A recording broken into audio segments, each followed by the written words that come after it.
अस्सलाम वालेकुम स्टूडेंट्स। वालेकुम सलाम सर। चलें जी, अनफॉर्चुनेटली पहली क्लास प्रीवियसली नहीं हो सकी हमारी, क्योंकि तभी सिस्टम में डेटा इंटर नहीं था यूनिवर्सिटी की तरफ से। तो इंशाल्लाह आज से हम कंटिन्यू करते हैं, थोड़ा वेट कर लेते 2-3 मिनट ताकि सारे ज्वाइन कर लें। अच्छा, इसमें कुछ मुझे जो लिस्ट मिली थी उसमें कुछ 17-18 लोग थे। तो साथ ज़रा आप लोगों को 7वां सेमेस्टर है, तो आप लोगों के आपस में बॉन्डिंग होती है। अगर कोई रिन्यूएबल पढ़ रहा है और वो फिल वक्त अगर थोड़ा लेट उसने रजिस्टर किया, या वो अगर उसको ईमेल पे सेंड नहीं हुआ डेटा, तो उसके साथ इनविटेशन जो है वो शेयर कर। ठीक है, उनको पता होता है ग्रुप में कि कौन कौन क्या क्या कोर्स पढ़ रहा था। तो जो आपको ईमेल आई हुई उसमें सारे ओपनली मेंशन है, लेकिन फिर भी still if there is anything like that उसको थोड़ा टेक ओवर कर लें। ठीक है, ठीक सर।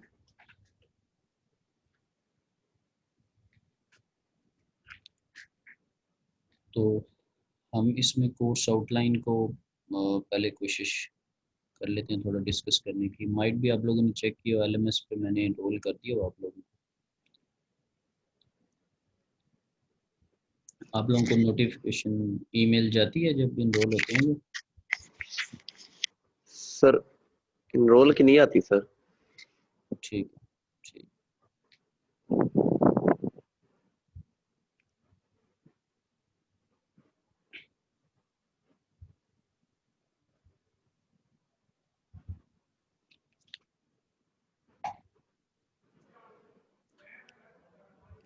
चलिए, मैं आप लोगों के साथ अभी कोर्स आउटलाइन स्क्रीन शेयर के थ्रू शेयर करता हूँ जरा।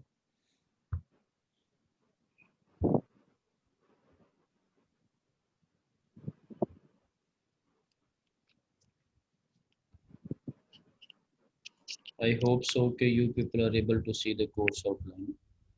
ठीक है, यस।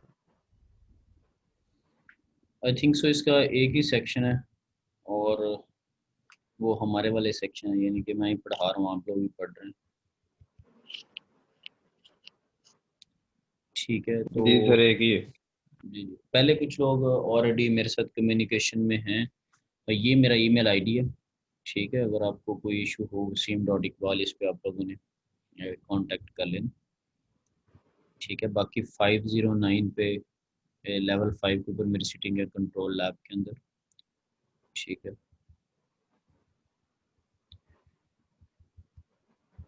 पहले मैं 510 में बैठता था, मैं उसको थोड़ा चेंज किया, like from the previous semester में उधर ही।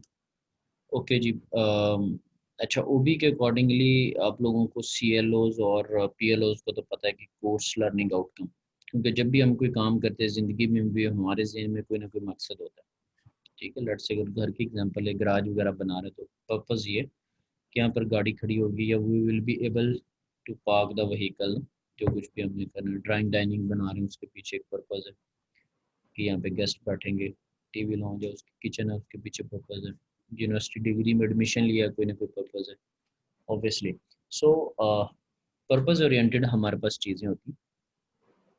तो ओबी के अकॉर्डिंगली भी फिर हम क्या करते हैं कि मकसद तो पहले भी होते थे, लेकिन हम उनको फिर एनालाइज भी कर रहे हैं कि इनके अंदर अचीवमेंट्स क्या हैं, इनकी इम्प्रूवमेंट्स कैसे हो सकती हैं। ठीक है, ये सारी चीज़ें हमने देखनी होती है। कॉन्टीन्यूस क्वालिटी इम्प्रूवमेंट होती है, CQI। ठीक है, सो हमारे यहाँ पे भी कुछ CLOs हैं। अच्छा, इसमें ये होता है कि स्टूडेंट मोस्टली चूँकि इस चीज़ से इतना फेमिलियर नहीं होते, उनके माइंड में वही पुरानी चीज़ है कि मिसाल के तौर पे अगर कोई पासिंग वाला है तो उसके जहन में पासिंग की तरकीब है, कोई एवरेज है तो उसके जहन में B- को हासिल करने की तरकीब है, किसी ने ए का जहन बनाया हुआ तो उसके माइंड में ए के टूल्स हैं। ठीक है, लेकिन CLO PLO बेस्ड इतनी शायद उनके माइंड के अंदर मैपिंग नहीं होती। तो कोशिश ये करनी चाहिए कि हर CLO को बेहतर अंदाज में किया जाए, क्योंकि होता क्या बेसिकली कि ये जो CLOs होते हैं ना, अच्छा ये जो कोर्स आउटलाइन होती है ना, ये बड़ी एफर्ट और टाइम टेकिंग एक प्रोसेस होता है। उसको मेरा नहीं ख्याल बहुत कम लोग हैं जो कि उसको ओपन करते हैं और उसको देखते हैं। तो ये पूरे एक तरह का पूरा जो कोर्स है उसकी एक पूरी एक समरी होती है। फॉर एग्जांपल, पहले मेरे जो 3 CLOs हैं ना, वो PLO 1 को मीट कर रहे हैं, यानी कि अगर कुछ CLO कम ज़्यादा हो भी जाता तो मेरे पास थोड़ा मार्जिन है कि मैं अपना PLO बेहतर कर लूँ। क्योंकि शायद आप लोगों ने देखा हो कि आप लोगों को कभी ईमेल आई है PLO अटेनमेंट्स की जिनकी कभी लो हो, या आपको कभी पता लगा हो कि हमारे बैच को PLO अटेनमेंट्स की ईमेल आई है, ये इस सेंस में। सर एक बार ही आई थी सर, आई थिंक एक 5वें दफा आई सेमेस्टर। है सर। हाँ नहीं, वो असल में रोज़ रोज़ तो बनती भी नहीं है ना, वो डेफिनेट सी बात है। वो एक दफ़ा ही आनी थी, और फिर वो साल बाद जब बनेगी तो फिर अगले साल की आएगी, तो वो एक लॉन्ग जर्नी होता है। सो एनी हाउ, फिर वो, अच्छा वो आई तो यकदम इनको हुआ कि अच्छा जी ये कैसे मिसाल के तौर पे आ गई है, ये कैसे बन गई है। तो अभी देखिए मैंने आपके सामने स्क्रीन शेयर की हुई, थोड़ा सा आप लोगों को भी ऑनरशिप मिल रही होगी कि अच्छा यार ये चीज़ें होती कैसे हैं ना, क्योंकि होती का पता होगा तो फिर उसमें बेहतरी लाई जा सकती है। ठीक है, तो ये आपकी कोई भी कोर्स आउटलाइन हो उसको आप देख सकते हैं। अगर यानी कि किसी का PLO 1 वीक है सपोज, ठीक है, ये चाहता है कि PLO 1 में वो इम्प्रूवमेंट लाए, तो इस कोर्स के अंदर वो 3 CLOs के ऊपर अगर फोकस करे तो बेहतरी आ सकती है। ठीक है, अब CLOs कौन से हैं, ये ऊपर मेंशन है। ठीक है, तो उन पे भी ज़रा बाद में बात कर लेते हैं। तो एनी हाउ, अगर इसमें और इसमें अगर कमी आएगी तो फिर PLO 1 में कमी आएगी, लेकिन ये किसी एक कोर्स पे नहीं होता। PLO 1 आप मल्टीपल कोर्सेज में, बहुत ज़्यादा कोर्सेज में पढ़ेंगे, लेकिन चूँकि अब आप 7वें सेमेस्टर में आपका 1 साल रह गया, तो as compared to the first semester अब आपने 3 साल के कोर्सेज पढ़ लिए, तो चूँकि आप कदरे कम कोर्सेज पढ़ेंगे, साफ ज़ाहिर है ना, जो 7वीं और 8वीं के रहते होंगे वही पढ़ने हैं ना, बार बार पिछली तो चीज़ नहीं पढ़ेंगे, क्योंकि 3 साल आप कर चुके हैं, यानी कि 75% part of the degree you have done it. Unfortunately अगर कोई रह गया तो दैट इज समथिंग डिफरेंट, लेकिन फॉर्चुनेटली यू हैव डन 75%, तो कम अभी हमारे पास मार्जिन। अब लेट से CLO 4 को मैं देखूं, तो वो इन्वेस्टिगेशन क्या, वो PLO 4 को टारगेट करे। तो इस कोर्स में अगर PLO 4 इम्प्रूव करना है तो उसके लिए लेट से एक ही अपॉर्चुनिटी है कि जब CLO 4 टारगेट होगा तो उसके अंदर बेहतरी लाई जा सकती है। इसी तरह इंजीनियर एंड सोसाइटी है, वो CLO 5 के अंदर, PLO 6 है। ये माइट भी एथिक्स वगैरह के कोर्सेज जो हैं या इंजीनियरिंग मैनेजमेंट है उसमें ये PLO 6, 7, 8 ये टच होते हैं ज़रा। ठीक है, और CLO 6 कह रहा है कि जी इन्वायरमेंट एंड सस्टेनेबिलिटी, तो यहाँ पर अगर इसके अंदर बेहतरी लानी है तो यहाँ पर काम करना, तो ये सम हाउ एक वे है कि how to improve your PLOs, या आपको कैसे चीज़ों को लेके चलना है। फिर ये जो CLOs होते हैं, ये आपको पता है कि कोर्स के अकॉर्डिंगली फिर थोड़ी बहुत इसमें डिवीजन की जाती है कि टॉपिक वाइज, या कोर्स को फर्दर डिवाइड किया होता है, क्या क्या पोर्शंस है। अब ये वाला जो कोर्स है रिन्यूएबल का, ये एक बड़ा प्रैक्टिकल कोर्स है, अभी इस तरह आएंगे हम।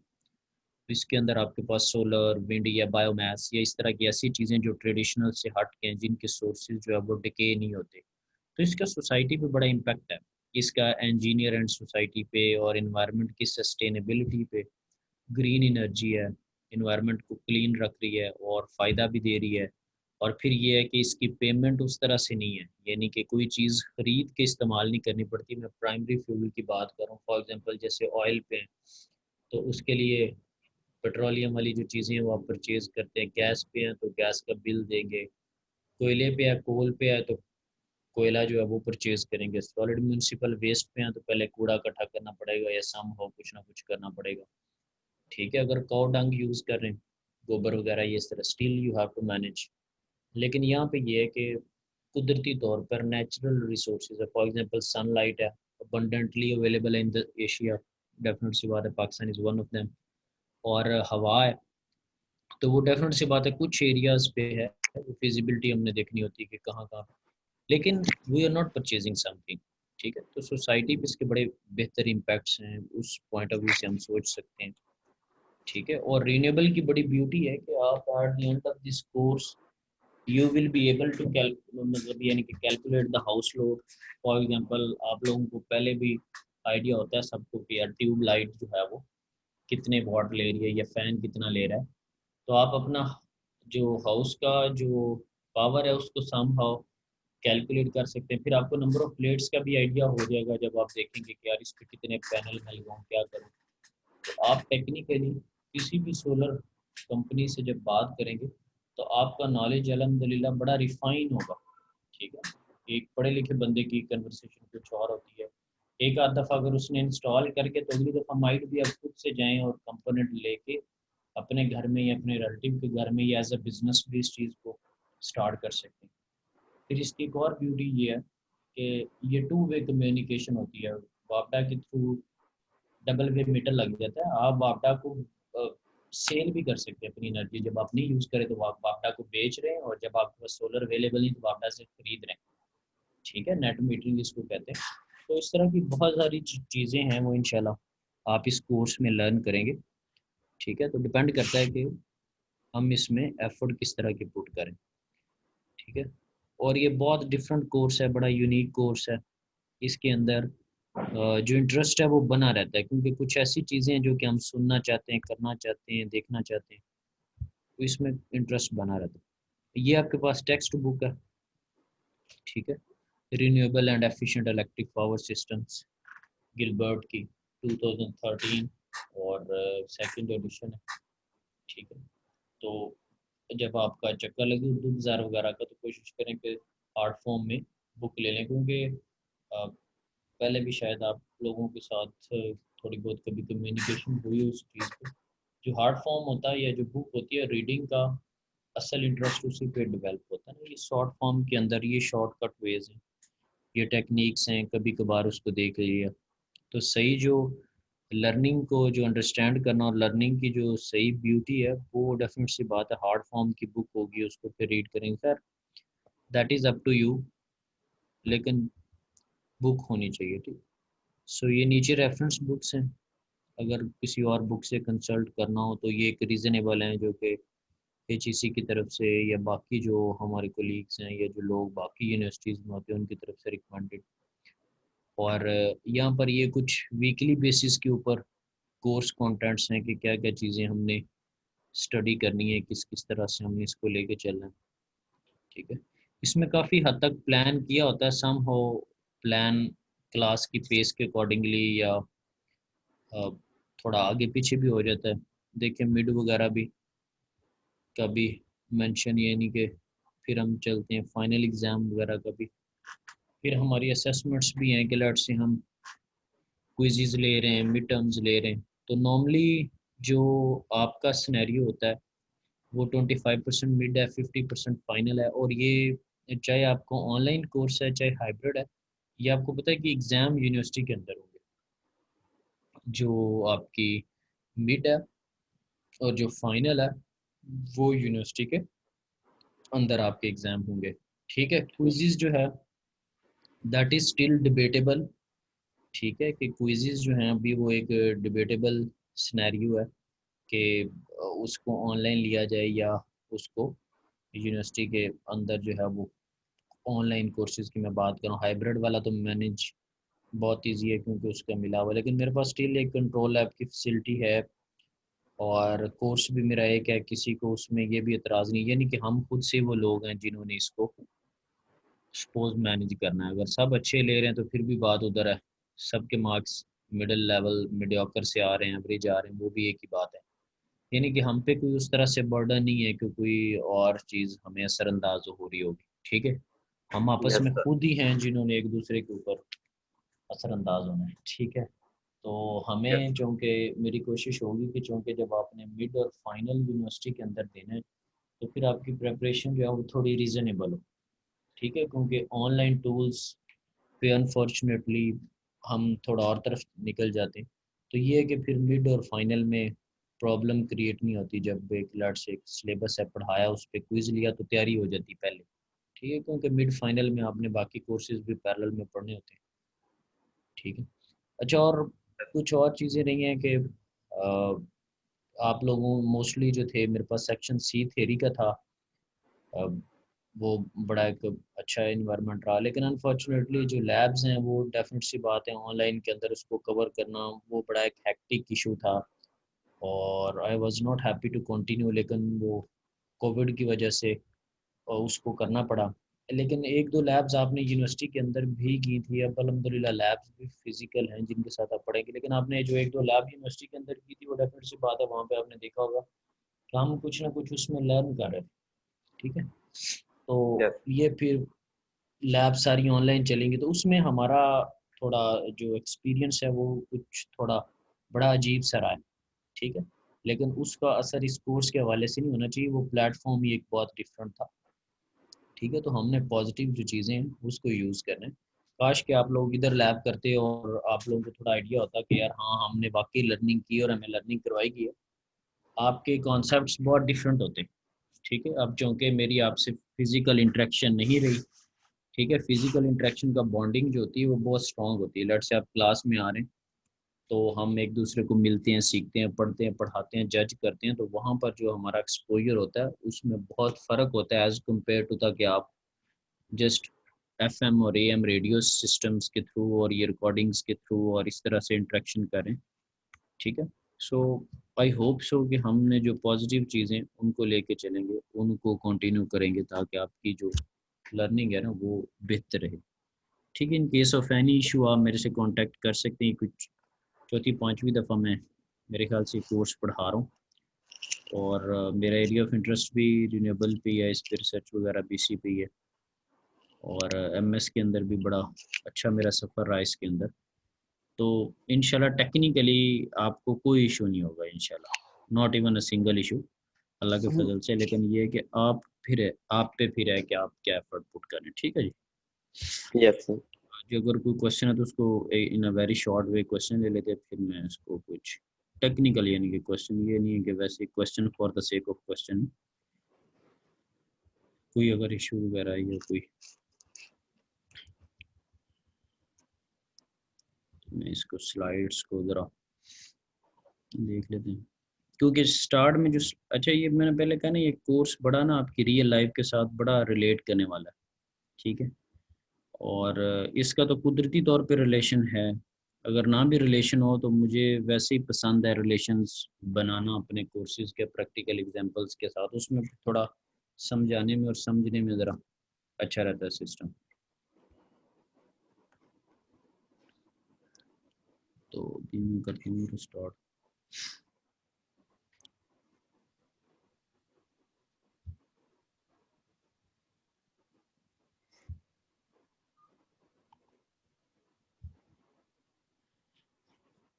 अच्छा ये एलएमएस के ऊपर मैंने वीक 1 के अंदर लेक्चर 1 की जो स्लाइड्स हैं वो अपलोड किए, क्योंकि इसमें कुछ ग्राफिक्स वगैरह थी और मेरे ख्याल से वहाँ पर 3 MB या 5 MB की रिस्ट्रिक्शन है, तो उस वजह से थोड़ा कम वहाँ पे डेटा। लेकिन मैंने अपनी जीमेल ड्राइव के थ्रू, क्योंकि ड्राइव पे तो आप कर सकते हैं ना, मैंने वहाँ पे लिंक शेयर कर दिया हुआ।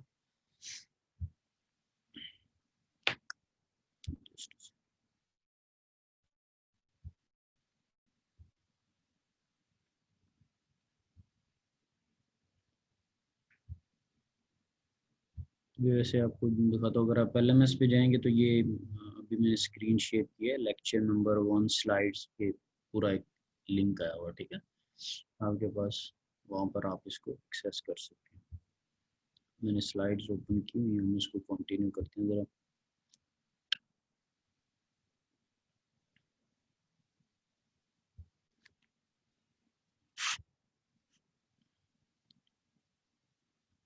ओके जी, जो कोर्स है हमारा वो आपको पता है कि रीन्यूएबल एनर्जी रिसोर्सेज है ना, और उसमें इलेक्ट्रिकल का वर्ड भी है, डेफिनेट सी बात, हमने उसको इलेक्ट्रिकल पॉइंट ऑफ व्यू से थोड़ा लेके चलना है, ठीक है। आपका जो फर्स्ट पेज है वो भी थोड़ा ग्रीन ग्रीन बना हुआ, ठीक है जी। बहुत सारी जगह पर इसको ग्रीन एनर्जी के नाम से भी, ग्रीन का वर्ड बड़ा बीच में कॉमन रहता है। तो आई होप सो कि कुछ कंटेंट्स आपके सामने विजिबल होंगे। स्लाइड नज़र आ रही कंटेंट्स की आपको? Yes sir. अच्छा, तो इसमें हमारे पास अगर आप देखें तो इंट्रोडक्शन में हम पहले तो रीन्यूएबल का जो वर्ड है उसको ज़रा थोड़ा डीपली अंडरस्टैंड कर लें, क्योंकि साफ ज़रा कोर्स पढ़ रहे हैं, उसका आइडिया होना बहुत ज़रूरी है। अगर ये रीन्यूएबल है तो फिर नॉन रीन्यूएबल क्या है, उसको डेफिनेट सी बात है पढ़ लेंगे थोड़ा। फिर ग्रीन हाउस इफेक्ट है, क्योंकि आपने देखा है कि ग्लोबल वार्मिंग या जो गैसेस या जो इन्वायरमेंट को डिस्टर्ब करी गैसेस वो ऊपर जा रही हैं, ओजोन लेयर को डिस्टर्ब करी, समहाउ ग्लोबल वार्मिंग का जो इंट्रैक्शन है वो बढ़ रहा है, ठीक है। सो ये एक बड़ा एक शॉर्ट से वे में इसको हमने खैर डिस्कस करना है जो इसके इश्यूज हैं, ठीक है। फिर ये है कि एनर्जी अगर कंज्यूम वगैरह कर रहे हैं कहाँ कहाँ पे कर रहे हैं, फिर सोलर और विंड की तरफ और बायोमास की तरफ हमने आना है, जो कि बेसिकली रिच रिसोर्सेज हैं बायो इसके रिन्यूएबल के। सोलर के अंदर फोटोवोल्टिक, आपने अक्सर नाम सुना होगा, ये जिसको मैं पैनल कह रहा हूँ, जिसको आप आम अपनी रोज़मर्रा ज़िंदगी में प्लेट्स कहते हैं, कि उसने एक प्लेट ऊपर लगाई हुई छत पे, उसने 2 प्लेटें लगा ली, उसने प्लेटें बढ़ा ली, उसकी पूरी के ऊपर प्लेट्स आ, तो ये एक वो एक रफ से वेज में इन्हीं चीज़ों को हम अब पीवी पैनल्स कह रहे थे, फोटोवोल्टिक पैनल। ठीक है, और जब वो बल्क में लगते हैं तो वो एरेज बन जाती हैं, कि यानी कि किस तरह हो, तो खैर कुछ टेक्निकल टर्म्स हैं और कुछ उस तरह की हैं।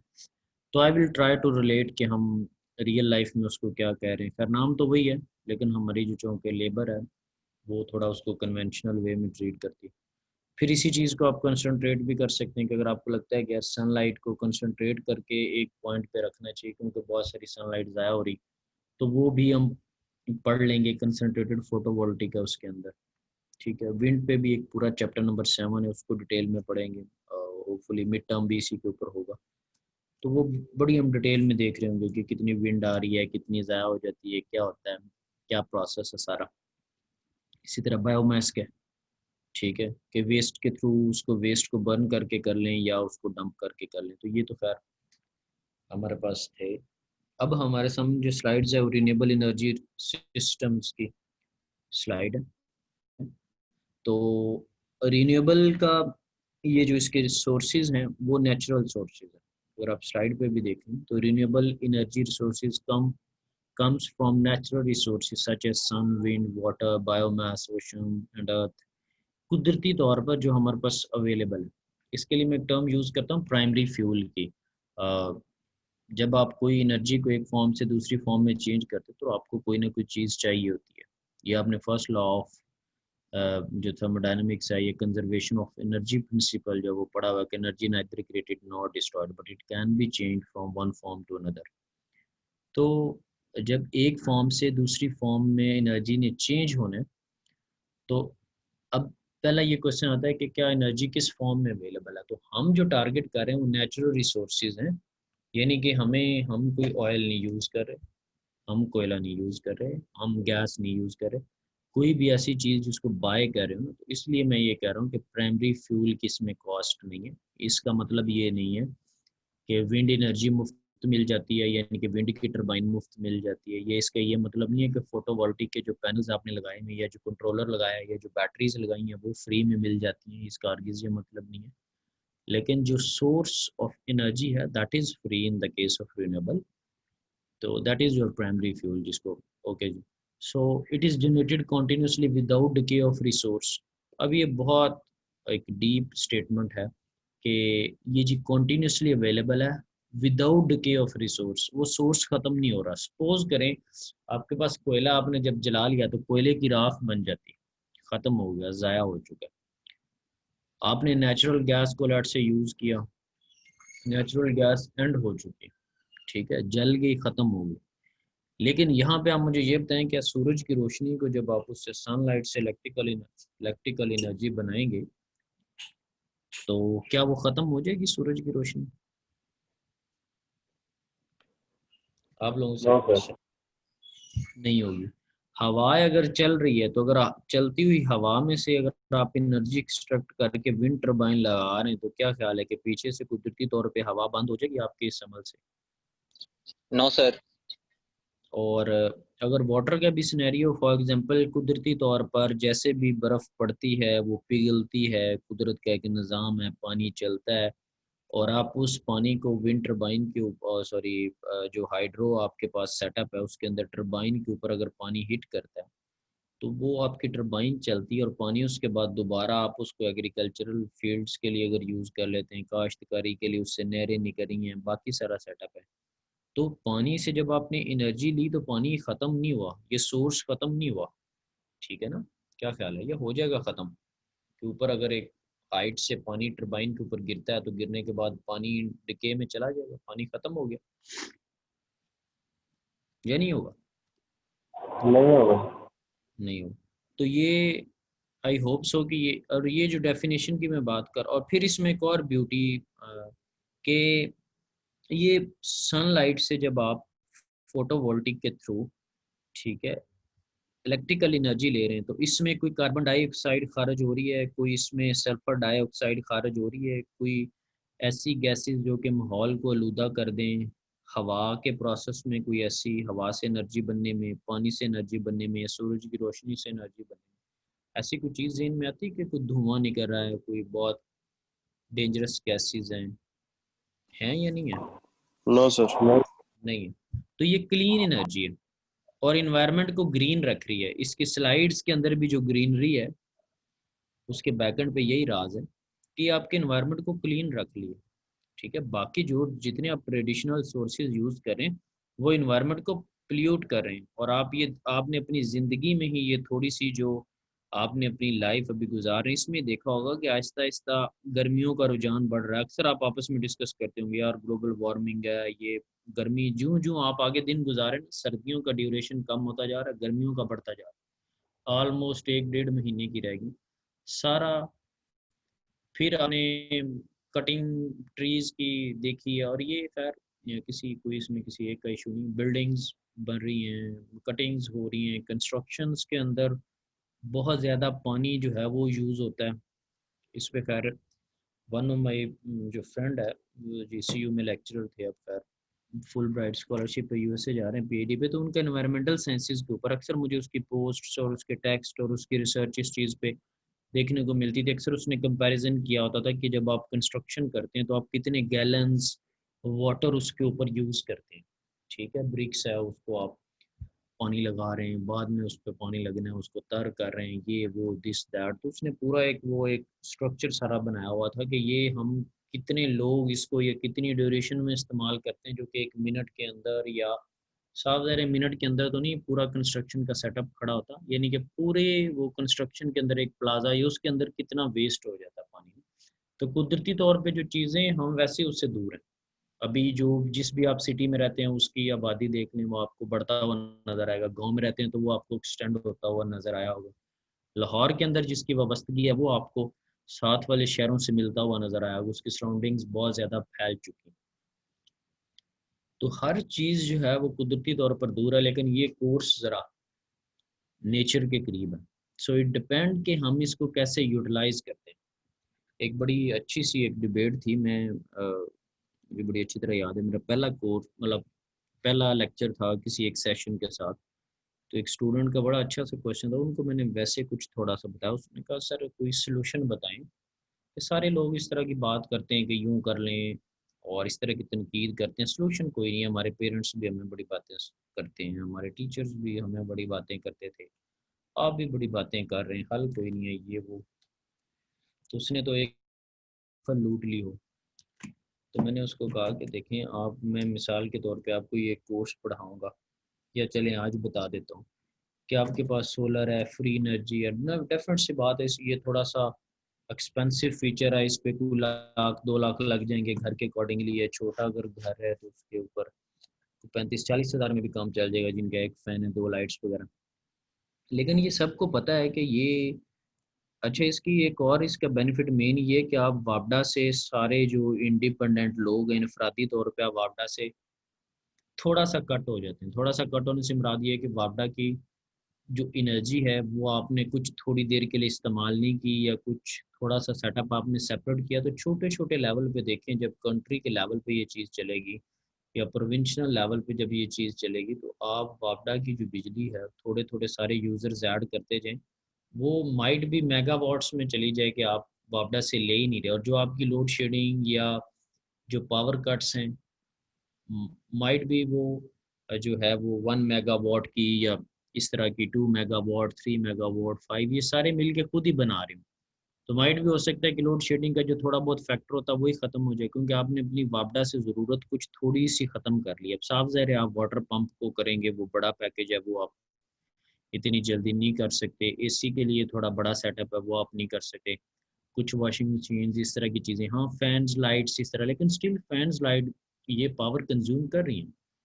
ठीक है, आपने ये सेटअप उस पर कर लिया ये सारा, तो ये बेनिफिट है कंट्री को भी। जिन इलाकों में जो लोग नहीं ये सपोर्ट अफोर्ड कर सकते उनको बिजली मिलती रहेगी, और जो अफोर्ड कर सकते हैं वो कुछ अपना सेटअप चला रहे हैं, कुछ वापडा का सेटअप यूज़ करें। तो ये गिव एंड टेक में उनको बेनिफिट है उसके ऊपर। बाहर बाहर वाली कंट्रीज़ में बहुत ज़्यादा फोकस किया जाता है नेट मीटरिंग के ऊपर कि आप कुछ वापडा को सेल कर रहे हैं, यानी कि वापडा तो नहीं, डेफिनेट सी बात है जो भी एनर्जी प्रोवाइडर है कुछ वहाँ से ले रहे हैं और कुछ उनको दे रहे हैं, तो ये गिव एंड टेक के प्रोसेस में। तो फिर मैंने उनको कहा कि अब आपने ये पढ़ लिया है तो आई होप सो कि आप एटलीस्ट ये मेरे जो 40 स्टूडेंट है ये तो जाके कुछ सोलर का कुछ सेटअप करेंगे ना, क्योंकि साहब ज़रा अच्छी फैमिली से बिलोंग करते हैं, सारे रीज़नेबल हैं, तो कुछ छोटा मोटा सेटअप। मैंने कहा लेकिन आप नहीं लगाएंगे, आप एंड पे देख लेना किसी से आप नहीं लगाएंगे, तो सोल्यूशन हमारे पास अवेलेबल है। हम मूड में नहीं होते कि उनको हम यूज़ करें ना। मैं अपने घर में गांव पे, वहाँ पे गांव वाले घर में ये यूज़ हो रही हैं चीज़ें, ठीक है, डेरे पे भी यूज़ हो रही हैं, लेकिन यहाँ पे अभी लाहौर के अंदर अभी इस चीज़ को बनी गया। लेकिन मैंने खैर वायरिंग के अंदर ये सारा सेटअप रखा हुआ है कि अगर मैं छत से वायर लेके आता हूँ तो मुझे बाहर से वो वायर लटकी ना हो। पाइपिंग के अंदर खुद ही जो पाइप्स वगैरह डलवाए थे बिजली के, उसके अंदर पूरा उसका एक सेटअप रखा हुआ है। जब आप कभी अफोर्ड करें आप उसको यूज़ कर सकते हैं, बैटरीज उसको रख लें। ये भी आपको पढ़ाऊँगा कि किस तरह वापडा के साथ कनेक्टिविटी किस तरह सिंपल कर रहे हैं। तो ये सारा आप इवन दो कि बड़ा एक अच्छे वे में बता सकते हैं किसी को कि यार इतने वाट की प्लेयर लगा लें, यूँ कर लें, ये कर लें। तो इंशाल्लाह बड़ा एक रिच किस्म का आपका नॉलेज होगा as compared to the others, ठीक है? उसको बंदा जैसे भी यूज़ कर ले, ठीक है? और फिर ये जितनी हमने बातें की ये सारे हमने सोर्सेज डिस्कस किए हैं, लेकिन इसको ये अगर नीचे देखें कि conversion system is required to convert renewable energy into electrical energy. So you are well familiar, आपको पता है कि यार अगर मैं सोलर से बिजली बना रहा हूँ या हवा से बना रहा हूँ तो ये बातों से नहीं बन जानी। There will be a complete setup. मैं विंड टर्बाइन लगाऊंगा, जनरेटर लगाऊंगा, ठीक है, माइट्स भी मुझे गेयर यूज़ करने पड़े उसकी स्पीड को सेट करने के लिए। आगे ट्रांसफार्मर सॉरी जनरेटर लगा रहा हूँ, माइट भी आगे कोई स्टेप अप स्टेप डाउन करना पड़े। अगर मैं सोलर से ले रहा हूँ तो वो डीसी होती है, माइट भी मुझे इन्वर्टर लगाना पड़े फॉर द एसी, माइट भी मुझे कन्वर्टर्स यूज़ करने पड़े buck boost. So there is a complete setup. वो डेफिनेट सी बात है, पूरे एक सेटअप के थ्रू आप इस काबिल होंगे कि आप ये सारा कुछ करें। तो ये कुछ सोर्सेज हैं, सोलर एनर्जी, विंड है, hydro power, biomass, ocean energy, geothermal. कुछ लोग प्रोजेक्ट भी एफआईपी का करते हैं कि ये जूते जो होते हैं यानी कि पाँव वाले, इनके चलने से थोड़ा बहुत इलेक्ट्रिसिटी का, या आप इसको जाके ज़रा सर्च कीजिएगा कि ये जो हम जूता पहनते हैं उसके फुट स्टेप से जो एनर्जी है उसके थ्रू इलेक्ट्रिकल एनर्जी प्रोड्यूस करने का। लेकिन डेफिनेट सी बात है वो एक बल्क अमाउंट में नहीं होती, लेकिन फिर भी still people are trying. No renewable energy resources है हमारे पास। स्लाइड आपको नज़र आ रही होगी। ये आप थोड़ा सा आप बता दें कि इनको हम क्यों यूज़ ना करें या इनको ही कर लें। ये जो कन्वेंशनल लिखे हुए हैं इन पे थोड़ा कोई बात करेगा ज़रा आप में से? सर पेट्रोलियम पे इसलिए नहीं कर सकते सर, इससे वो इन्वायरमेंट हमारा खराब होगा। ठीक है। तो और वैसे नेचुरल गैस से, कोयल जी से जो है बिल्कुल, वो हमारा वो सर धुआं निकलेगा, वो पेट्रोलियम, भी अपने। बिल्कुल अगर पेट्रोलियम का डीप एनालिसिस करें तो हमारे पास ये मौजूद भी नहीं है। हमें इंपोर्ट एक्सपोर्ट्स वगैरह की टेक्निक्स लगा के वो और ज़्यादा हमें एक्सपेंसिव पड़ेगा, समझ रहे हैं ना? पैसे हमारे पास नहीं है, पेट्रोलियम मसनूआत हमारे पास नहीं है, ठीक है ना? सो टेक्निकली भी हम ये हमारे कंट्री का सोर्स भी नहीं है, यानी कि हमारे मुल्क में ये चीज़ बन भी नहीं रही, पैदा भी नहीं हो रही, ठीक है। नेचुरल गैस है इसके हमारे पास ज़खायर तो हैं लेकिन जहाँ से निकल रही है वहाँ के ही कुछ लोगों को एतराज़ात हैं कि उनको उनके राइट्स प्रॉपर नहीं मिलते, ठीक है। स्टिल इस पे भी हमें बड़े ज़्यादा इश्यूज़ हैं। आहिस्ता आहिस्ता हर जगह पे पाइपिंग हो रही है, थोड़ा डेमोक्रेटिक वे में पॉलिटिक्स के थ्रू सारे लोगों को, जितने भी नुमाइंदे, उनकी कोशिश होती है कि उनके पूरे एरिया के अंदर उनका अपना जो हल्का है उसके अंदर गैस पहुंचे जिन इलाकों में नहीं है। तो सोर्सेज आपके पास वही हैं, वो इवेंचुअली फिर थोड़ा बहुत आपको सर्दियों में इश्यूज भी फेस करना पड़ते हैं। आपने देखा होगा इसकी भी शॉर्टेज होती है, गैस की भी, घरों के अंदर प्रेशर नहीं आ रहा, काफ़ी सारी चीज़ों का आपको सामना करना पड़ता है हमें। तो एक तो फिर अगेन इसने पोल्यूट भी करना है, तो टेक्निकली हमें कुछ मसले मसाइल हैं। कोल है, ये कुछ ज़खायर तो मौजूद हैं, कहीं से लाया भी जा रहा है और इसको अभी साहिवाल के अंदर एक कोल पावर प्लांट बेस्ड तो कोल जो है उसके और ये जितने भी सारे हैं, इनका इन्वायरमेंट के ऊपर बड़ा एक इम्पैक्ट है। अभी आगे स्लाइड आती है तो उसको फिर मैं इंटरनेशनल लेवल पे भी थोड़ा रिलेट करके बताऊंगा। तो वो सारे, अभी तो हम इन्वायरमेंट यही बात करें ना कि माहौल को लुदा करते, फिर थोड़ा टेक्निकली आपको बताऊंगा कि अच्छा इससे क्या मुराद है, कौन कौन से फैक्टर्स हैं, क्या कर रहे हैं। न्यूक्लियर सर इसमें न्यूक्लियर कॉस्ट फैक्टर इन्वॉल्व होता है? कॉस्ट फैक्टर तो पहली चीज़ है ना। कॉस्ट फैक्टर तो डेफिनेट सी बात है। कॉस्ट फैक्टर बड़ी इंपॉर्टेंट चीज़ है, डिस्कस होती है। जो हर चीज़ में ना जो है ना वो कायदे आज़म ही मैटर करता है। ठीक है, ख़ास करके आपके पाकिस्तान में। समझ रहे हैं ना क्यों कायदे आज़म की बात की? क्योंकि जी नोट, सर। नोट नोट के ऊपर बना होता है ना। ठीक है, जी सर, थैंक यू। हाँ जी।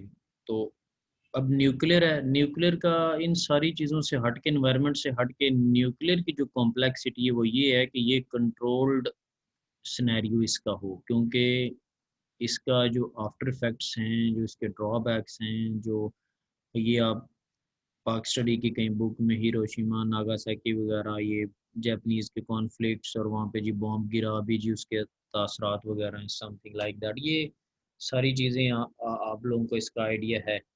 ठीक है, तो इनका अगर तो रिएक्शन जब आपने फिजन या फ्यूजन करवाना है, तो अगर तो वो कंट्रोल्ड नहीं है, तो इसकी ये जो ताबकारी की शयाएँ वगैरह होती हैं, इनको ये कंट्रोलिंग मैकेनिज्म इसका बहुत ज़्यादा स्ट्रॉन्ग होना चाहिए। और ये चीज़ तो हर जगह पे अवेलेबल भी नहीं है। इसके ऊपर पूरी एक स्टडी है और ये कंट्रोल्ड वे में डेफिनेट सी बात है। सिक्योरिटी फोर्सेस या इस तरह की चीज़, उनके अंडर ये सारे काम हो रहे हैं और हमारे पास न्यूक्लियर के सोर्सेज हैं भी। ठीक है, हमारे यहाँ भी न्यूक्लियर के ऊपर बन रही है, लेकिन ये थोड़ा एक डिफरेंट फीचर है। ठीक है, क्योंकि ये दिफाई लिहाज से भी इसके अंदर कुछ और प्रॉब्लम्स हैं जो कि सिक्योरिटी पॉइंट ऑफ व्यू से भी देखने पड़ते हैं। ठीक है, लेकिन still we are using it. ये बहुत सारे कंट्रीज में इस्तेमाल हो भी रही है और इसको किया भी जा रहा है। ओके जी। अब एडवांटेज थोड़े से देख लेते हैं कि जिन चीज़ों को हम ठीक नहीं कह रहे उनके एडवांटेजेस क्या हैं, और जिन चीज़ों को हम ठीक कह रहे हैं उनके डिसएडवांटेजेस क्या हैं। ये थोड़ा सा डिस्कस करना बड़ा ज़रूरी है। अच्छा जी, ये फॉसल फ्यूल्स आपके पास कोयल के, ऑयल के, गैस के, अच्छा इनमें सबसे जो सबसे एक पहला बेनिफिट है वो ये है कि ये एक लार्ज अमाउंट में आपको एनर्जी अवेलेबल होती है। लाट से अगर आप सोलर पे लगा रहे हैं तो इतना ज़्यादा बल्क में नहीं होगा, विंड पे लगा रहे हैं तो इतनी ज़्यादा बल्क में आपके पास अवेलेबल नहीं होगी। लेकिन जब आपने कंट्री के नीड्स को पूरा करना है, एक कोई इंडस्ट्री लगाई हुई है उसकी नीड को पूरा करना है, सूबाई लेवल पे चीज़ों को देखना है, यानी कि मेगा लेवल जब आपके पास हैं, तो फिर आपके पास यही यूज़ हो रहे हैं। ठीक है, कोई ऑयल पे लगाओ, कोई गैस पे लगाओ, इवन दो के एक वर्ड यूज़ होता है आईपीपीज का, इंडिपेंडेंट प्राइवेट पावर प्रोड्यूसर्स ना।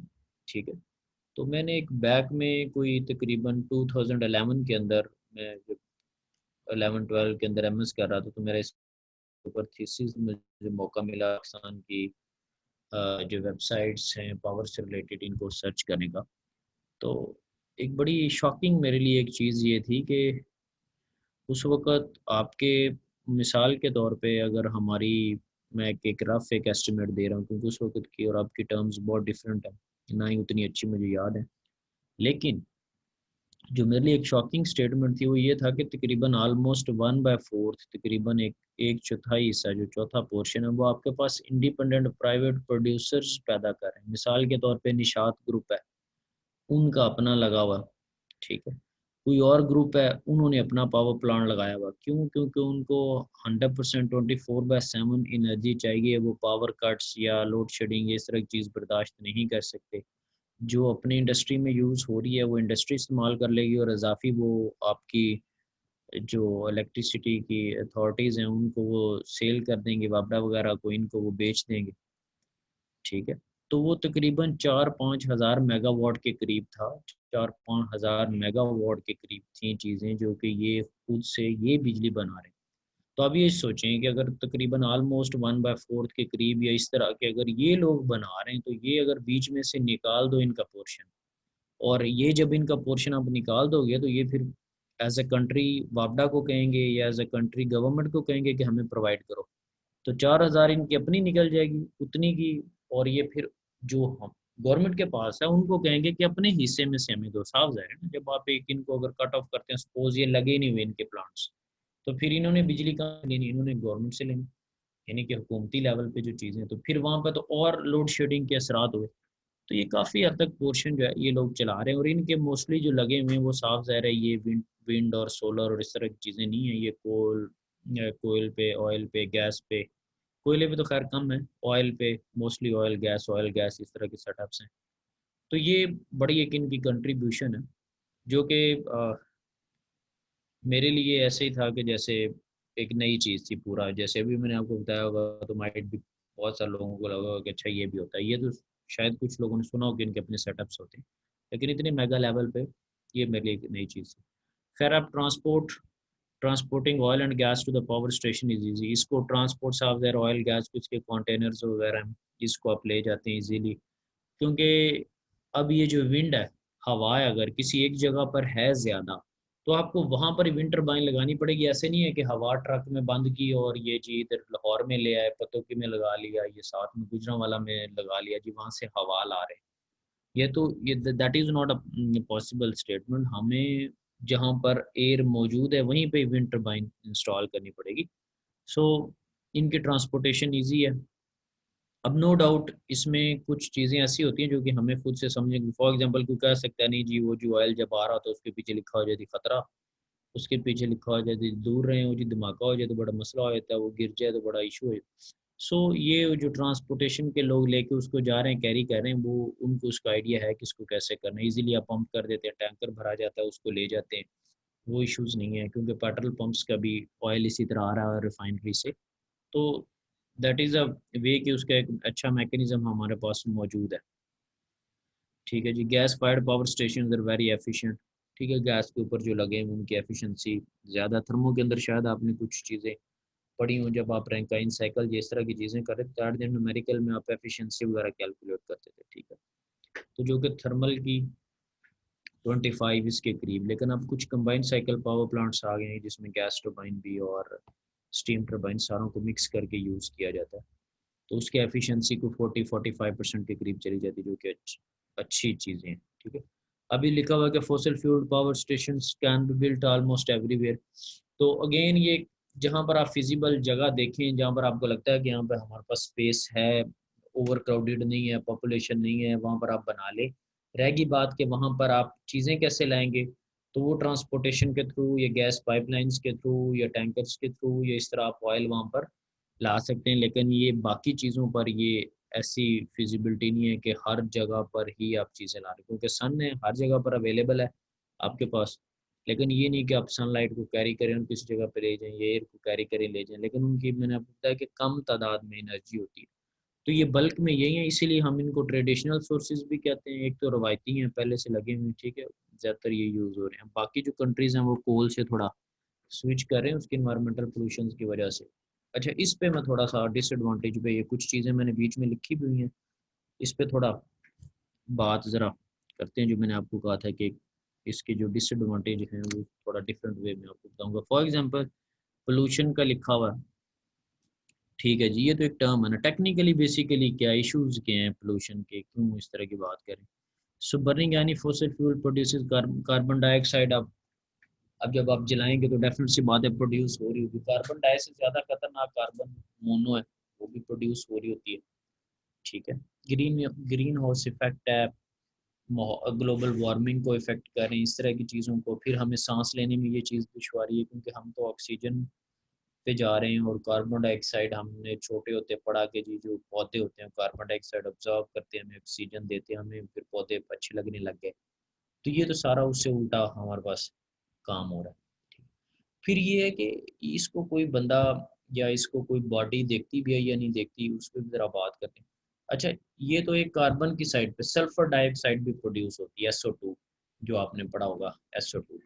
या कभी एक फार्मूला कैल्शियम सल्फेट का CSO4 पढ़ा होगा, यानी कि सल्फर से थोड़ी दोस्ती करवा।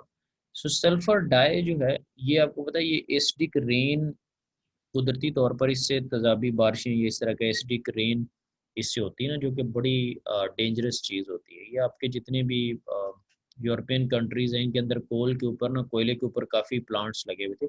तो आपके जो गल्फ़ कंट्रीज़ हैं, अरेबी कंट्रीज़, अब यूरोप एक तरफ, अरेबी कंट्रीज़ एक तरफ, तो हवाओं के उस रुख की वजह से वहाँ पर एसिडिक रेन्स जो स्टार्ट हो गई।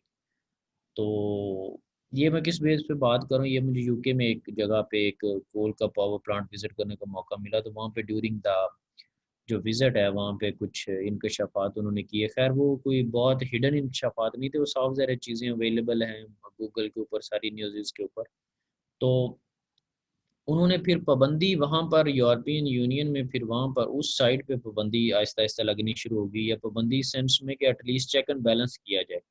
तो वो नेशनल और इंटरनेशनल लेवल पर गवर्निंग बॉडीज़ हैं जो कि एनवायरनमेंट की पोल्यूशन या इस तरह की चीज़ों को देख रही हैं। ठीक है, तो ये पूरा एक सेटअप है कि चेक एंड बैलेंस है। फॉर एग्जांपल जैसे हम इंजीनियरिंग कर रहे हैं पीसी है, जैसे कोई मेडिकल कर रहा है पीएमडीसी है। ठीक है, बिजनेस की अपनी गवर्निंग बॉडीज़ हैं। ठीक है, हम सारी ट्रेड्स वगैरह कर रहे हैं, उसके ऊपर एफबीआर है, हमारे टैक्स और इस तरह की सारी चीज़ें, ऑडिटिंग हो रही है, ये सारा सेटअप। तो ये पूरी इजाज़तनामा, पूरी ये सारी चीज़ें बाहर, इवन दो कैसा है, यहाँ पर बंदों का टेस्ट होता है कि उनको ड्राइविंग ड्राइविंग लाइसेंस मिलता है और वो रोड के ऊपर गाड़ी चलाने के काबिल हैं या नहीं है। वहाँ पे गाड़ियाँ चेक होती हैं कि ये रोड पर गाड़ी आने के काबिल है या नहीं। ठीक है, तो देर इज़ अ मैकेनिज़्म के कितना एनवायरनमेंट में ये भेज सकते हैं या नहीं भेज सकते। तो चीज़ें आगे इम्प्लीमेंट हों या ना हों, चीज़ें मौजूद हैं, लॉ मौजूद हैं, कानून मौजूद हैं, इम्प्लीमेंट हो रहे हैं नहीं हो रहे, वो एक अलग बहस है। जी, mining coal can be difficult and dangerous. अब अक्सर आपने सुना होगा कि जी कोयले की कान में जी एक दो बंदे जी वो धमाका हो गया, यूं हो गया तो झुलस के मर गए, और इस तरह की चीज़ें माइट भी। आपने कोयले की कान, ये पिछले रिसेंटली कुछ साल में एक में वो एक बंदे को उन्होंने ब्लैक से कलर का बना के और कान के अंदर, और ये फेसबुक पे काफ़ी सारी पोस्ट वो वायरल हुई थी। ये इसलिए मैंने बीच में लिखा हुआ क्या नहीं नेशनल या इंटरनेशनल न्यूज़। तो ये फिर उस मौके के लिहाज से मुझे जिस चीज़ का पता होता था मैं यहाँ पे स्लाइड के अंदर मेंशन कर देता था, ताकि इनका जहन थोड़ा कहीं और तरफ जाए, थोड़ा एक्सप्लोर करें। ठीक है, तो ये मौजूद है हमारे पास इस तरह की चीज़ें। अब न्यूक्लियर एनर्जी है। ठीक है, अच्छा न्यूक्लियर अगर एनर्जी का आपके जहन में कोई कॉन्सेप्ट है, अगर पाकिस्तान में है तो कहाँ पे यूज़ हो रही है, किस तरफ, या इस पे थोड़ा सा फिर पढ़ तो लेते हैं। अभी स्लाइड भी चले मैंने आपके सामने ओपन कर दी। कुछ न्यूक्लियर एनर्जी पे कुछ थोड़ा सा आप लोग मुझे बताएं जो पिछली क्लासेस में कोई थोड़ा आपके जहन में हो।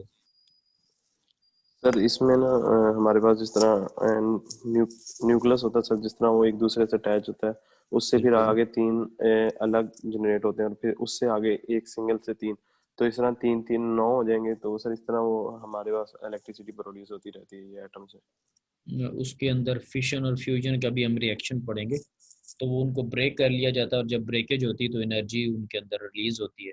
तो उस एनर्जी को खैर हम यूज़ कर लेते हैं। कोई और कमेंट जी? पर फ्यूजन रिएक्शन यूज करते हैं ना। जी जी, फ्यूजन पे तो भी हम कंट्रोल ही नहीं कर सकते मेरे ख्याल से। क्या कह रहे हैं? और मैं कह रहा था फ्यूजन रिएक्शन को भी हम कंट्रोल नहीं कर रहे हैं बस।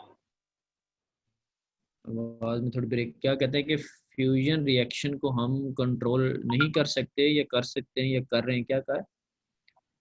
नहीं कर सकते सर, ये मैंने पढ़ा था। अच्छा, ठीक है, ठीक है, चलें जी। हो सकता है कहीं पे आपने पढ़ा हो, ठीक भी लिखा हो, तो रीज़न लिखी हो, लेकिन हमारे यहाँ पूरा एक सेटअप है ना पाकिस्तान एटॉमिक एनर्जी कमीशन का।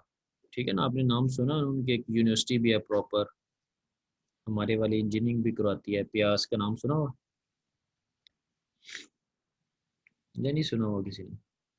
जी सर सुना है, अप्लाई भी हाँ जी, किया था। इंस्टीट्यूट भी खैर काफ़ी अच्छा है, और सारे मामला एनी हो। तो ये हमारे पास एक पूरा वो एक एज एन इंस्टीट्यूट एक चीज़ मौजूद है जो कि सारी चीज़ को खैर देख रही है। तो फिशन फ्यूजन खैर दो हमारे पास मेन चीज़ें। तो होता बेसिकली क्या है, कहाँ से एनर्जी हमें मिलती, कहाँ से, यूरेनियम से ना। फिर आपने छोटी क्लासेस में ये भी पढ़ा होगा कि यूरेनियम के आइसोटोप्स होते हैं। ठीक है, इस तरह की कुछ चीज़ें हैं जो कि आपकी मेमोरी को रिकॉल करेंगी। तो अब सारे कंट्री साफ ज़ाहिर इसको यूज़ नहीं कर रहे, सारों के पास ये कंट्रोल्ड रिएक्शन करवाने के लिए सेटअप मौजूद नहीं है कि वो इस सारी चीज़ों को डील कर सके। लेकिन there is a good statement कि around 11% of the world energy needs जो है वो न्यूक्लियर पावर से जो है वो प्रोड्यूस हो रही है। लेकिन इसमें एक चीज़ ये होती है कि जब हम एनर्जी नीड की बात करते हो तो हमारा मकसद सिर्फ बिजली नहीं है। जब ये आप कोर्स पढ़ रहे हैं तो आपके जहन में भी सिर्फ बिजली बिजली नहीं फिर रही, इलेक्ट्रिसिटी सिर्फ नहीं है। कोई भी जो एनर्जी की नीड है वो आप उससे पूरी कर सकते हैं, ठीक है। फॉर एग्जांपल गाड़ी है, उसको आप अगर देखें तो फ्यूल है और कंबस्शन होती है गाड़ी के अंदर और मैकेनिकल वर्क होता है, शाफ्ट रोटेट करती है, व्हील मूव करते हैं। तो यहाँ पर आप देखें कि आपकी एनर्जी की एक ज़रूरत है, आप एक जगह से दूसरी जगह पर जा रहे हैं और ये थ्रू एनर्जी ही जा रहे हैं, लेकिन इसमें कहीं बिजली का कोई तस्वर नहीं है। नो डाउट कि मीटर है, उससे लाइटें जल रही हैं, उससे ये वो कहीं आपको सेंसर काम कर रहे हैं, वो एक छोटा सेटअप है, उसको ज़रा थोड़ा साइड पे करें अगर हम। तो हमारे पास कोई वहाँ पर बिजली का मैकेनिज्म यही, अगर हाइब्रिड वगैरह गाड़ियों, कुछ गाड़ियाँ ऐसी भी हैं जो कि चार्ज होती हैं और फिर उससे आपकी व्हीकल जो वो मूव करती है। तो कहने का मतलब ये है कि लाजमी नहीं कि आपकी हर एनर्जी नीड में इलेक्ट्रिसिटी का कॉन्सेप्ट हो। आपका एक फॉर्म से दूसरी फॉर्म का कॉन्सेप्ट हो सकता है, लेकिन माइट भी हो सकता है कि वो बिजली का ही पैरेलल हो, ठीक है। अगर नहीं यूज़ कर रहे कहीं लाइट तो कोई और सोर्स भी हम यूज़ कर सकते हैं। तो डिपेंड्स कि हम क्या कर रहे हैं। तो एनर्जी जो नीड्स हैं वो इससे भी काफ़ी ज़्यादा प्रोड्यूस हो रही हैं। और इसका ये है कि ये एनवायरनमेंट को उस तरह पोल्यूट नहीं करते जिस तरह आपके ट्रेडिशनल फॉसल फ्यूल्स हैं वो पोल्यूट करें, ठीक है। तो इसके लिए जो मैं अक्सर कंट्रोल टर्म का यूज़ करता हूँ, इसके लिए रिएक्टर होता है, न्यूक्लियर रिएक्टर ना, जिसके अंदर ये रिएक्शन करवाए जाते हैं। तो वो फिर सारी चीज़ों को कंट्रोल कर रहा था कि बाहर एनवायरनमेंट में कोई चीज़ ना जाए या कंट्रोल्ड आपके पास रिएक्शन, ठीक है ना। ये भी एटमी धमाके वाली न्यूज़ जो आपने देखी है, पाकिस्तान ने एटमी धमाके किए, तो वो अगर आप उसकी पूरी हिस्ट्री में जाएं तो वो किस जगह पर हुए, कितनी रेंज पर हुए, कितना वो अ, आबादी से दूर थे, किस तरह के किए गए ताकि इन्वायरमेंट के ऊपर इफेक्ट ना आए, वहाँ से थोड़ा सा आपको सेंसिटिविटीज़ का भी इसका आइडिया होगा। तो the reactor uses uranium rods as fuel. इसका जो प्राइमरी फ्यूल है, जो मेन कॉन्सेप्ट है, वो यूरेनियम से, ठीक है, वहाँ से हीट जनरेट हुई। अब ये न्यूक्लियर फिशन लिखा हुआ, ठीक है, ये फिशन फ्यूजन दो मेन प्रोसेसेस हैं जिसको, जिनमें से एक आप यूज़ करें, ठीक है। Neutron smash into nucleus of the uranium atom which splits roughly in half and releases energy in the form of heat। ये यहाँ पे मैंने खुद से लिखा होता है कि 2 टाइप्स ऑफ रिएक्शन, और आगे यानी कि ताकि आपका थोड़ा माइंडसेट उस पर जाए और आप थोड़ा उसको स्टडी करेंगे, अच्छा ये क्या चीज़ें होती हैं। जब आपके पास लेट से हीट प्रोड्यूस होगी, नीचे मैकेनिज्म भी लिखा हुआ है कि जब आपके पास हीट प्रोड्यूस होगी, हीट है, हीट से वाटर को बॉयल कर लें, स्टीम ले लें, स्टीम टरबाइन लगा लें, टरबाइन के आगे जनरेटर लगा लें। अच्छा एक और बड़ी जो इंटरेस्टिंग बात ये है कि ये जितना भी आप पावर प्रोड्यूस करते हैं ना बिजली का, ये अब तक आप लोगों को इसका एक आइडिया हो जाना चाहिए कि एक टर्म यूज़ होती है थर्मल पावर प्लांट्स, यानी कि हीट से आप कोई बना रहे हैं। तो ये कोर्स भी आपने पढ़ा, अप्लाइड थर्मोडायनेमिक्स वगैरह का। जब आपके पास एक प्राइमरी फ्यूल आ जाता है और आप उससे अगर हीट प्रोड्यूस कर लेते हैं, आगे सारा मैकेनिज्म सेम है। आपने चीज़ें पढ़ी, आपके पास हीट आ गई है, उसे मोस्टली स्टीम, और स्टीम के आगे स्टीम टरबाइन और आगे जनरेटर और वो सारा सेटअप है।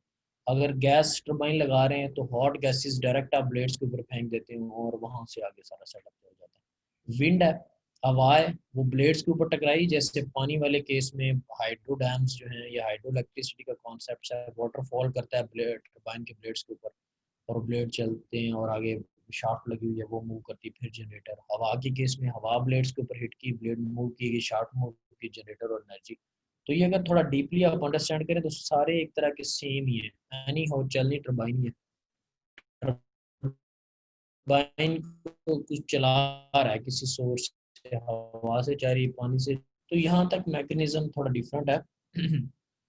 आगे चीज़ें सारी सेम है, तो इसमें कोई परेशानी वाली बात भी नहीं है, ठीक है। क्योंकि एज एन इलेक्ट्रिकल इंजीनियर अगर किसी पावर प्लांट्स पे उसकी जॉब होती है तो वो मैकेनिज्म सारा सेम है, ठीक है। थर्मोडायनामिक्स के अंदर रैंकाइन साइकिल के अंदर आपने पढ़ा होगा कि स्टीम टरबाइन है, आगे जनरेटर लाइट से लग गया, आगे इन्वायरमेंट की तरफ आपने क्यू आउट कर दिया, आगे पंप लगा हुआ है, फिर बॉयलर है। तो ये दैट एक क्लोज एक साइकिल है आपके पास। ये चीज़ें, अब इसके जो एडवांटेजेस हैं उसको थोड़ा देख लेते हैं कि आपके पास क्या एडवांटेजेस हैं। न्यूक्लियर के केस में थोड़ा क्विकली इसको डिस्कस कर लेते हैं कि जितना आपके पास कोयले के ऊपर लग रही है कॉस्ट उसी तरह। अच्छा, यहाँ पे जो स्टेटमेंट अक्सर लिखी होती है कुछ बुक से ली गई होती हैं और कुछ आपके पास जो रिसर्च पेपर्स हैं उनसे चीज़ एक्सट्रैक्ट की होती है, ठीक है। बहुत सारे लोगों ने कॉस्ट एनालिसिस किया होता है, उसकी बेस के ऊपर एक चीज़ आ रही होती है। क्योंकि अगर एक स्टेटमेंट पढ़ते हैं कि न्यूक्लियर ये इसके प्राइस कम है, ज़्यादा है, तो वो एक वक्त अभी फ़ौरन से तो हम सारी कैलकुलेशंस नहीं कर रहे थे, ये किसी चीज़ की बेस के ऊपर हम कर रहे थे, या तो कोई मैथमेटिकली कोई पहले एनालिसिस हो चुका है या हमारा ज़हन इस चीज़ को मानता है। फॉर एग्जांपल इन्वायरमेंट की पोल्यूशन होती है ये नहीं होती, ये हमने चीज़ें सारी प्रैक्टिकली देखी हैं, तो हमें उस पर पूरा मुकम्मल यकीन हो चुका है क्योंकि हम ये देख चुके हैं, उसको समझ चुके हैं कि अच्छा ऐसे ही होता है। कुछ चीज़ें होती हैं कि वो इन रिटन डॉक्यूमेंट्स के ऊपर होती हैं और वो चीज़ें, फॉर एग्जांपल रैंकिंग है, हम कहते हैं वो जी अच्छा रैंक्ड है, वो अच्छी यूनिवर्सिटी है, वो अच्छा अदारा है, तो हम ये नहीं है कि वहाँ पे गए हुए हमने देखा न्यूज़ के बेस के ऊपर कुछ इंस्टीट्यूट्स कुछ अदारों की रैंकिंग के बेस के ऊपर भी हम उस पर मान लाए होते हैं कि हाँ या दैट्स फाइन, ठीक है। चैनल चलते हैं, वो कहते हैं इसकी इतनी रेटिंग है, उसके इतने व्यूवर्स हैं, इतने यूज़र्स हैं, हमने कोई खुद से गिने नहीं हुए, लेकिन वी आर एक्सेप्टिंग इट क्योंकि हमने कहीं ना कहीं डॉक्यूमेंटेशन पे या कहीं ना कहीं वो चीज़ें देखी हैं।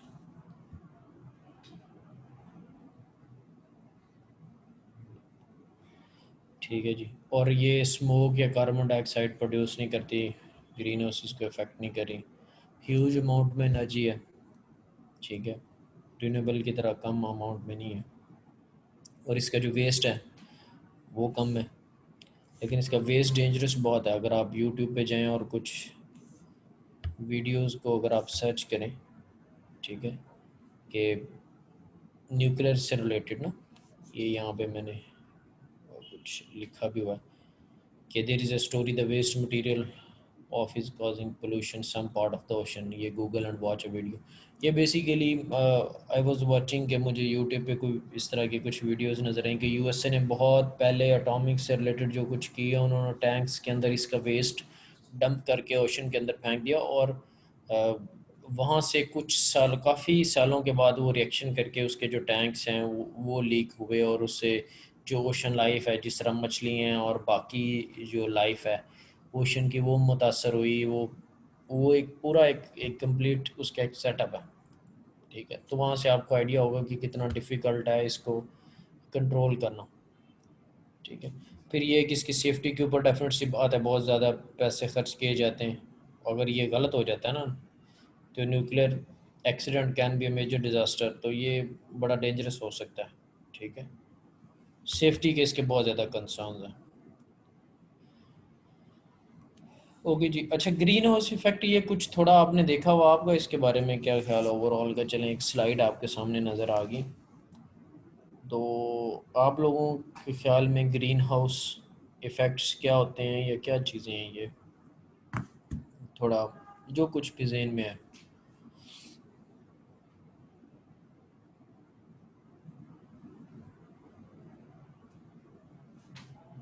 हाँ जी, कोई है आइडिया?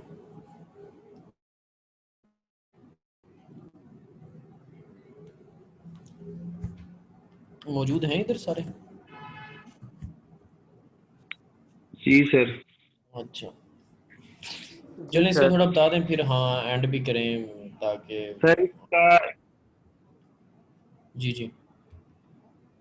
सर इसका ये था कि जो सन से रेज वगैरह आती है सर, यूवी लाइट्स वगैरह आती हैं, वो अर्थ से सर टकरा के तो वापस दोबारा फिर स्पेस में चले जाती हैं, ठीक है। रिफ्लेक्ट बैक हो जाती हैं। तो कुछ इन गैसेस की वजह से सर वो इधर ही रहती हैं, इसकी वजह से टेम्परेचर इंक्रीज हो जाता है अर्थ का। और इतना हल्का सा किया है।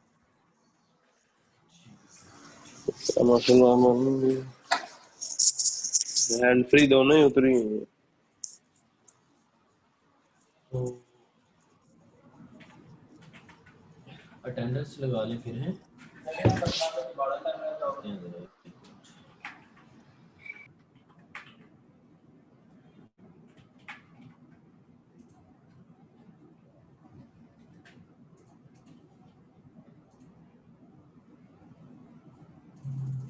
चलें, अभी मैनुअली आपके से यूज़र से ले लूँगा। बाकी और कोई स्टूडेंट हैं जिनको जिन्होंने किया हुआ है यानी कि रजिस्टर किया और उन्हें आज वो लिंक नहीं मिला, क्योंकि मेरे पास एक लिस्ट थी वहाँ से मैंने डेटा लिया है। कोई और स्टूडेंट जिसको यानी कि मेल नहीं, मैं नोट डाउन कर लेता हूँ ताकि उसको मैं LMS पे भी ऐड अप कर दूँ और उसको जब जूम की रिक्वेस्ट भेजता हूँ तो उसके अंदर भी ऐड कर दूँ। कोई ऐसा सर स्टूडेंट मुझे नहीं आई मुझे फिलहाल से। हाँ, आईडी आपका जो है वो बैच F2017 वाला बैच है, 2017 की इनटेक है। जी सर। हाँ जी लिखवाएं सर। जरा। हाँ पूरा आईडी लिखवाएं जरा complete full fledge. F2017 019 F2017 095। 095। ठीक है, और कोई स्टूडेंट और सर किसी को अटेंडेंस होगी सर। क्या करें? Sir attendance. अटेंडेंस आपकी मैं मेरे पास जो पार्टिसिपेंट हिस्ट्री आ रही ना इससे ले लेता हूँ मैं अटेंडेंस। और जी कोई स्टूडेंट जिसे वो ईमेल ना गई हो? ठीक है, बाकी मेरे ख्याल से LMS पे भी ऐड है, उस पे कोर्स आउटलाइन भी मेंशन है, ये स्लाइड्स भी पड़ी हुई हैं।